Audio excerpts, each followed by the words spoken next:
So, you've decided to play in a chess tournament over the board. Maybe this is your first tournament, or maybe you just want a refresher with the rules.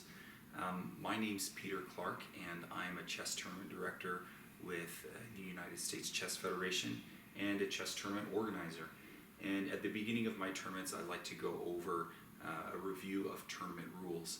I'm doing this now for people who play in my tournament so that they can spend this time on their own and get these instructions there, and then that way if you've heard them before, you don't have to listen to me give the same spiel tournament after tournament. So hopefully this saves a little bit of your time and all of ours as we want to spend more time playing chess and enjoying that. So first things first, I'm excited for you. Tournament chess is what really got me loving chess.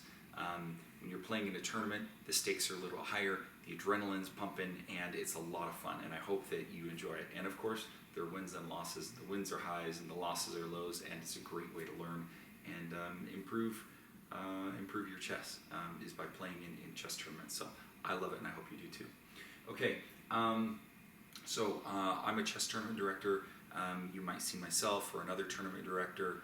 A way to get the tournament directors kind of run the show the day of. You might have other volunteers, but ask questions, and that's going to be the best thing to help make sure that you're able to navigate things. Is if you have a question, just ask it, and people want to help you as much as they can.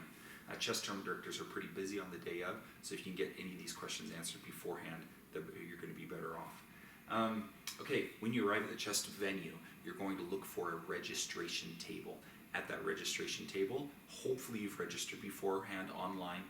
You can a lot of times get a discount by registering online, and some tournaments these days aren't even letting you register the day of.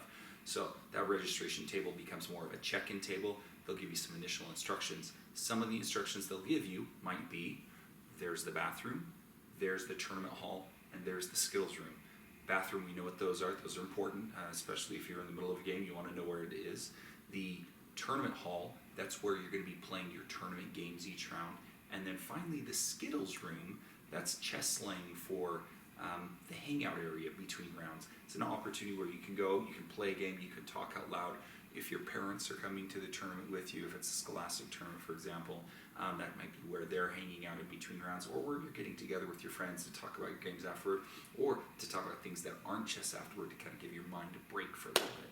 So Skittles room is kind of your hangout area. I like to go there and kind of find a table where I'm going to set my stuff, and that's going to be where I'm going for the day. That's my spot, right? Hangout areas, waiting areas, term hall, bathrooms. You also want to make sure you're aware of any off-limits areas. I'm speaking more for scholastics here, but if you're at a school that's not your own or even is your own, if it's a Saturday, there might be areas where you're not allowed to go. And so you want to make sure that you're just being a good guest wherever you are. If it's a hotel, where are the areas you're allowed, where are the areas would you prefer that you stay away from? It's just so that we can be good stewards of the places where we're playing chess. Between rounds, you could have a lot of time. So it's nice to bring something to do, whether it's parents or whether it's chess players, yourselves. Maybe your game ends in 10 minutes. Hopefully that doesn't happen unless you're the one that comes out on top. But it could be that your game ends 10 minutes and the rest of the round goes for an hour or longer. And so you want something to do. Bring something to do while you're waiting between games. You'll want to make sure you know what food options you have. Maybe you bring your own food. Maybe you're going to know that there's a lunch break and that there's local food options available. And then the other thing that you're going to want to make sure is you have a rough idea of when it ends. Tournament directors don't have crystal balls, but they do their best to try and determine when that tournament's going to be over. It could be that the rounds go a little bit long. It could be that there's a technical issue or something. And so please be patient with your tournament director. They're going to do their best to get you out of there on time as scheduled. But it's nice to maybe check in the day of and say, hey, do you know roughly when it's going to end when you're at that registration table? Is a good time for that. And then they'll usually make announcements as they get closer as well. Okay, let's talk about tournament etiquette. Etiquette means good manners, right? So at the beginning of a game, we shake hands and we say good luck. At the end of the game, we shake hands and say good game. Even if it wasn't a good game for you, it was a good game for someone. That's just appropriate rules.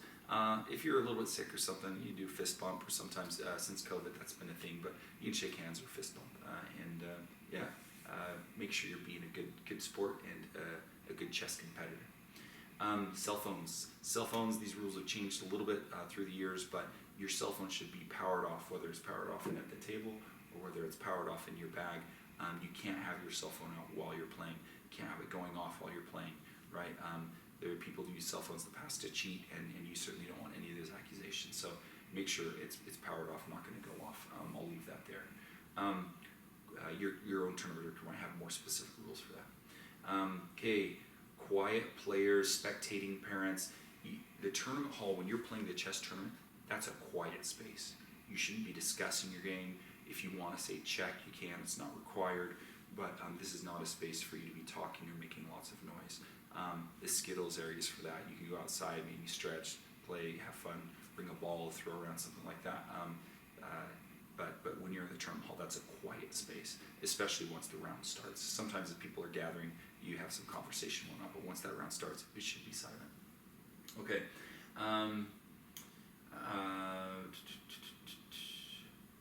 Yeah, parents, you're not always allowed to spectate. It kind of depends on the tournament. So you'll be given those instructions either for that tournament or when you sign up or when you're there.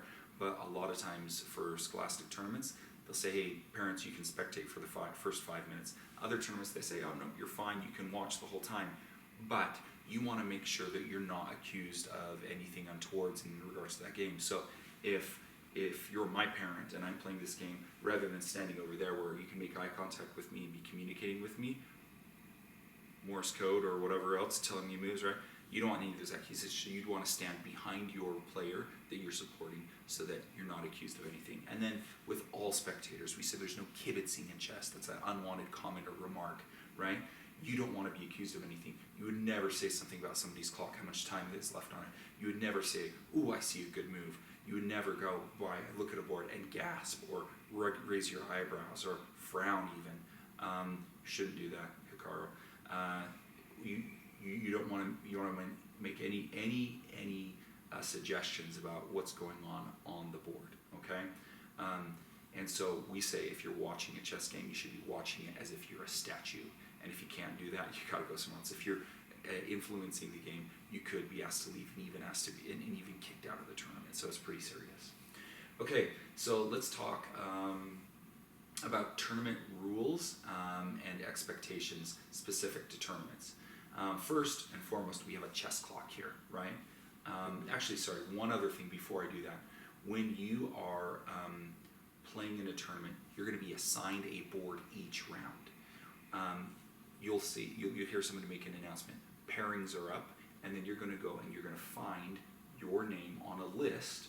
And there are going to be two columns, one for white, one for black, and then on that row, you'll find a board number, your name, and your opponent's name. If it's on the left, you're white. If it's on the right, you're black. So maybe I'm on board 27. I go there, I'm white, and then I see who my opponent is in black. And then I'm going to go in the tournament hall, look for that board number, and that's where I'm going to go.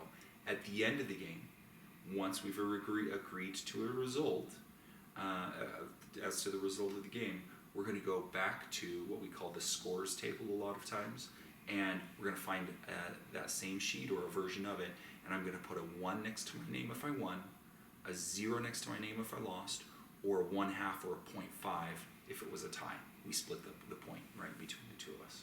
Okay, so now clocks. Chess clocks. If you haven't played in a tournament in person, you might not be familiar with a chess clock. The way it works, and it's always good to review here, the way it works is you hit the clock with the same hand you move. Now, I'm going to put the clock on the right-hand side for me. White goes first. Black gets to decide which side the clock goes on. And that's important because you hit the clock with the same hand you move. Let me show you what I mean. So, white's button starts up. I go ahead and hit play. Their time starts counting down. 29:57, 29:56, 29:55. My time as black is not moving at all because it's not my turn. So white makes a move, and with the same hand they move, they press the button closest to them. That pauses their time. We wouldn't pick up the clock during the game, but that pauses their time, and now my time starts counting down. I look for the best move that I can find, and I make that. Now, what we don't want to have happen is we don't want this, right? That's not allowed. If that happened, white, it's not an illegal move. White could simply say, oh, you got to hit the clock with the same hand you move. Oh, okay, I moved with my left hand, I've got to hit the clock with my left hand. On the next move, if I move with my right hand, then I hit the clock with my right hand. And I can switch hands between moves, but each move, whatever hand I move the piece with, I should hit my clock with. Now, if my opponent runs out of time and I notice, I win, with some exceptions. If my opponent runs out of time and I notice, you notice I have to notice, you don't want to tell someone when you run out of time, and I notice I win, as long as I could still win on the board. Now, if I have no pieces left except for my king, there's no way I could possibly checkmate them. That's called insufficient material. And in that case, it's a draw because they ran out of time. They didn't checkmate me in the allotted amount of time. Another thing could happen. If I run out of time and they don't notice, and then they also ran out of time, or either way, if both players run out of time before it's noticed, then that's also a draw. Now, there's one other exception is, let's say my opponent runs out of time, but I don't notice, and then they checkmate me. The checkmate on the board trumps the clock. So if I didn't notice and then they checkmate me, then the game is over and they win. Okay, so those are the basics of chess clocks.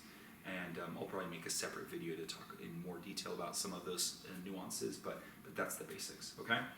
All right, other stuff. You might play there might be multiple sections in a tournament. Sometimes it's just one big group that's playing all together, but sometimes there might be sections. Maybe you have a high school and middle school section playing in one area or in another room, and then elementary is playing another. You might have a rated section, people who are playing for chess rating points, versus an unrated section, which is more casual or maybe not quite as intense. So you just want to be aware of that, what section you're in and where they're playing if they have multiple sections. So most of the chess tournaments that we do here in the US and really globally are what we call Swiss system chess tournaments.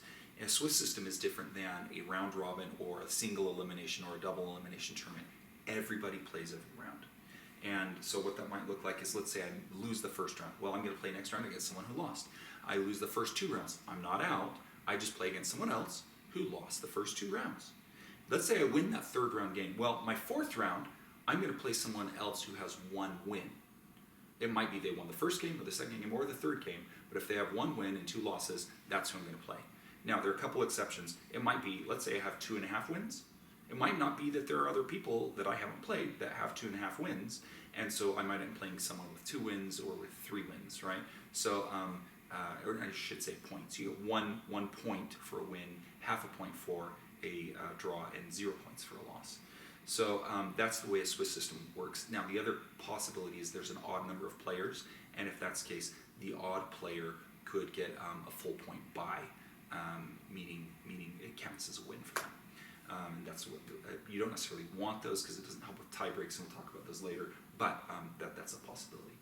Okay, if you have to withdraw from a tournament, or if you're going to miss a round because you have some other event, that's okay. You've just got to communicate that with the tournament director, however they ask. Sometimes they'll have a form that they want you to fill out if you're withdrawing early or need a buy for a round, and you can even communicate those most of the time while you're registering as well. If you know beforehand that I've got a birthday party I'm going to need to leave early for, or I'm going to go during a longer lunch break to, or something like that, you can do that. Okay, some tournaments, if they're longer time controls, classical time controls with at least 30 minutes on each side, aggregate, what they're going to have, so 60 minutes total, what they might have are sheets like this for you to record your game.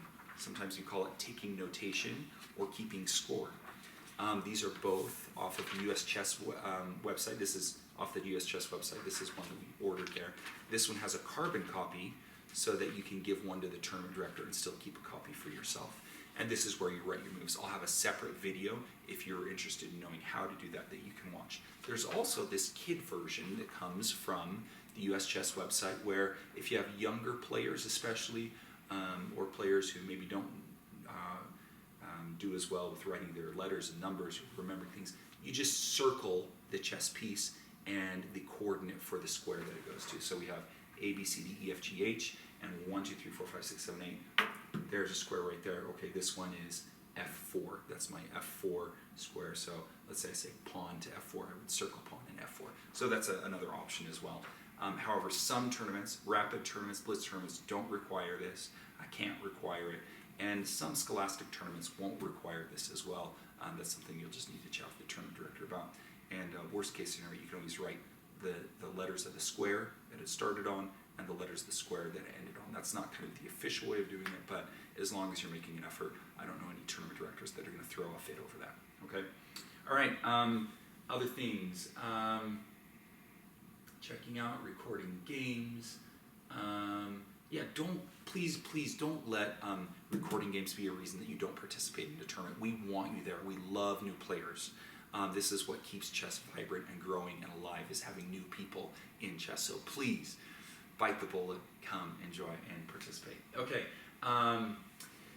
Okay, let's talk about piece movement. If I move a piece and then I let go of that piece, even if I decide, oh, never mind, I want to move it somewhere else, my piece that move has been determined when I let go of the piece. That's the same as some other games. But in chess, we have an even more stringent rule called touch move, touch take. And that is this: if I touch a piece, I am required to move that piece if I legally can.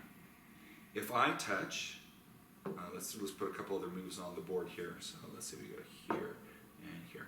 Okay, if I touch an opponent's piece, let's say I'm white now, I touch an opponent's piece, I am required to take that piece if I legally can. Now I should say this is if your opponent asks you to.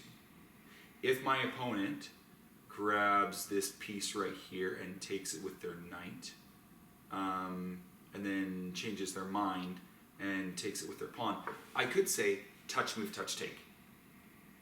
Or maybe I say, and that would mean they touch their knight first, they have to take it with their knight.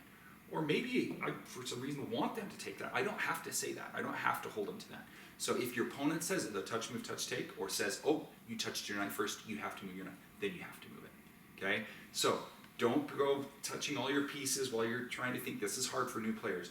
Decide where you want to move and then make your move. Okay? That's really important. Now, if an opponent makes an illegal move, the penalty in a classical game of chess or a rapid game of chess is that your opponent, so let's say my opponent makes an illegal move, I get 2 minutes added to my clock. So if you have any questions, all you do is pause your clock, raise your hand, and wait for the tournament director to get there. Now, touch move, touch take is important when it comes to illegal moves because maybe my opponent, maybe they are in check and they don't realize it. So let's move some pieces here. Let's say this came here, and this came here, and something like this. Okay, so let's say I come here, they're in check, but they don't notice. Well, if they go and they grab their queen to move it here, I can say touch move, touch take. They're still required to move their queen, and that means they have to block the check there, and I'm going to win the queen and win the game. So touch move, touch take, and illegal move is important. And again, if your opponent makes an illegal move, you can also request for 2 minutes to be added to your clock. Okay. All right. Calling check is always optional, not a requirement. If somebody says checkmate, let's say I come here and I say checkmate. Well, if I reach out my hand and they shake it, that means that they agreed. Or let's say somebody puts you in checkmate and says, reach out the hand. If you shake their hand, that means you agree to the result, even though it might not be checkmate, okay? So please don't shake that hand when somebody says checkmate until you are certain that it's checkmate. You could ask the tournament director, but they're probably just going to say, what do you think, right? You have to be able to figure it out.